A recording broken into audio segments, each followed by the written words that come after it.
Bismillahirrahmanirrahim. Assalamualaikum warahmatullahi wabarakatuh. Alhamdulillahilladzi anzala as-sakinata fi qulubil mu'minin yazdadu imanan ma'a imanihim. Asyhadu an la ilaha illallah wahdahu la syarika lah wa asyhadu anna Muhammadan abduhu wa rasuluhu la nabiyya ba'dah. Allahumma shalli ala sayyidina Muhammadin wa ala alihi wa ashabihi ajma'in. Amma ba'du. Allah Subhanahu wa taala berfirman, ya ayyuhalladzina amanu kulu mimma fil ardi halalan thayyibah. Hai orang-orang yang beriman, makanlah makanan yang halal, halalan thayyibah, dan lagi baik. Wala tattabi'u khutuwatis syaitan, dan janganlah kamu mengikuti langkah-langkah syaitan. Innahu kana aduwwum mubin, karena sesungguhnya syaitan itu adalah musuh yang nyata bagimu. Hadirin jamaah subuh yang insyaallah dimuliakan dan dirahmati oleh Allah Subhanahu wa taala. Tadi malam kita sudah menjelaskan terkait tentang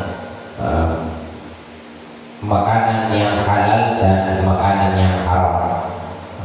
Insyaallah pada subuh ini kita akan membahas sedikit tentang bahaya daripada makanan yang haram ketika masuk ke dalam tubuh kita. Yang pertama yaitu hadis yang diriwayatkan oleh Imam At-Tabarani, yaitu bahwa bahwa makanan ketika yang haram ketika masuk ke dalam tubuh itu akan menjadikan amal ibadah kita ditolak oleh Allah Subhanahu wa taala.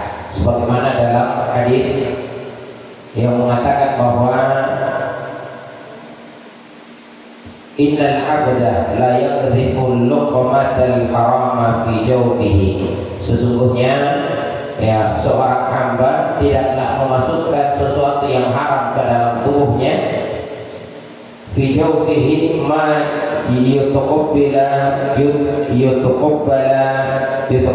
yutaqabbalu minhu, maka tidaklah diterima darinya amalun arba'ina yauman. Jadi tidaklah diterima amal ibadahnya selama 40 hari. Jadi luar biasa. Makanan yang haram kalau masuk ke dalam tubuh, maka dalam hadis yang diriwayatkan oleh Imam At-Tabarani ini dikatakan bahwa tidak akan diterima amal ibadahnya selama 40 hari 40 malam. Jadi kita ini kadang gampang saja ketika memakan makanan tidak peduli halal atau haram. Padahal enaknya itu cuma sebentar saja. Ya ketika dia melewati leher kita, namun begitu masuk maka 40 hari 40 malam amal ibadah kita ditolak oleh Allah Subhanahu wa taala. Salat kita tidak diterima oleh Allah. Ibadah kita tidak diterima oleh Allah Subhanahu wa taala. Itu yang pertama. Kemudian yang kedua, orang yang memakan makanan yang haram itu tidak didengar doanya oleh Allah Subhanahu wa taala. Disebutkan dalam hadis yang diriwayatkan oleh Abu Hurairah radhiyallahu anhu bahwasanya Rasulullah menceritakan seorang laki-laki yang dia berdoa kepada Allah Subhanahu wa taala sampai kusut bajunya, acak-acakan rambutnya. Dia saking lamanya berdoa kepada Allah Subhanahu wa taala. Namun Rasulullah berkata, bagaimana doa bisa dikabulkan oleh Allah sementara makanan yang kamu makan adalah makanan yang haram, minuman yang kamu minum adalah sesuatu yang haram, dan pakaian yang melekat dari di tubuhmu adalah pakaian yang kamu beli dari hasil yang haram. Apa maksudnya? Bahwa orang yang memakan makanan yang haram, yang tidak peduli, maka tidak akan didengar doanya oleh Allah Subhanahu wa taala. Maka kadang itu kita siang malam berdoa kepada Allah, namun kayaknya tidak pernah dikabulkan doa kita.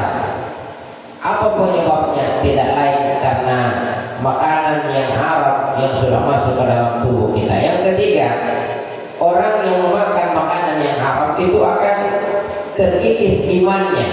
Kata Imam Abdul Bar mengatakan bahwa iman itu ya sesuatu yang haram ketika masuk ke dalam tubuh itu akan mengikis iman. Karena beliau mengatakan yazidu bil ta'am wa yanqusu bil maksiyah. Memakan makanan yang haram itu adalah perkara maksiat. Maka kata Imam Abdul Bar, maka yanqusu bil maksiyah. Iman itu dapat terkikis, dapat berkurang dengan makanan yang haram yang masuk ke dalam tubuh kita.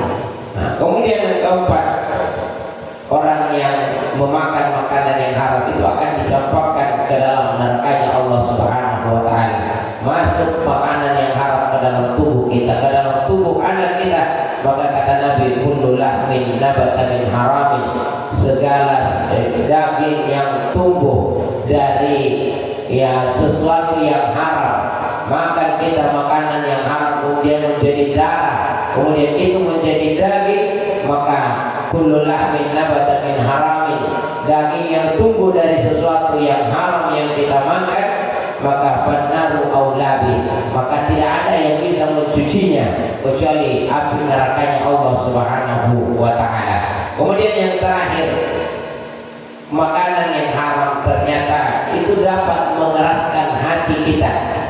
Mentarkan dulu qalbuhu, karena barang siapa, ya kata ulama, barang siapa yang meninggalkan dosa, ya raqqa qalbuhu, maka hatinya itu akan lembut.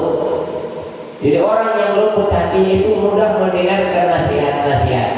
Tapi orang yang hatinya keras itu akan susah untuk dinasihati. Apa penyebabnya hati itu menjadi lembut? Karena makanan yang halal yang masuk. Dan yang menyebabkan hati kita menjadi keras, susah menerima nasihat-nasihat agama adalah karena kerasnya hati kita. Yang menyebabkan itu adalah makanan yang haram.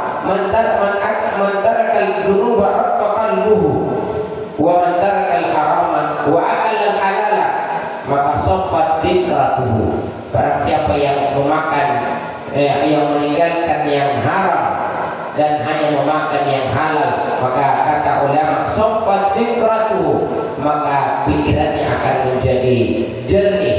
Makanya para penuntut ilmu itu harus selalu menghindari makanan-makanan yang haram. Kenapa? Karena akan membuat kita ini susah untuk belajar.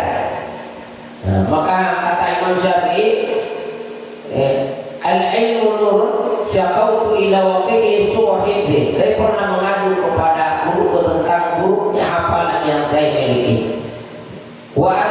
Warsyidni warsyadani li tarkil ma'asi. Kemudian guru saya menasihatkan agar supaya saya meninggalkan dosa, maksiat. Wa 'allamani bi anna al-ilma nur, dan mengajarkan kepadaku bahwa ilmu itu adalah cahaya. Wa nurullahi la yuhda li 'asi, dan cahaya Allah tidak akan masuk ke dalam hati yang bermaksiat kepada Allah Subhanahu wa taala. Seseorang yang tidak memperhatikan makanan yang haram yang masuk ke dalam tubuh, maka itu akan sulit untuk belajar, sulit untuk masuk ilmu ke dalam dirinya. Ya, kenapa? Karena al-ilmu nurun, ilmu itu adalah cahaya, dan cahaya Allah tidak akan masuk ke dalam hati orang-orang yang tidak memperhatikan mana makanan yang halal dan mana makanan yang haram. Maka kata Imam Ahmad bin Hanbal, qalilul qalbi bi aklil halal, hati itu bisa menjadi lembut manakala yang dimakan adalah sesuatu yang halal. Apa maksudnya? Bahwa orang yang memakan makanan yang haram itu akan mengeraskan hati, kata Imam Ahmad bin Hanbal. Wallahu muwaffiq ila aqwamit thariq. Wassalamualaikum warahmatullahi wabarakatuh. Mari kita tundukkan hati bermunajat.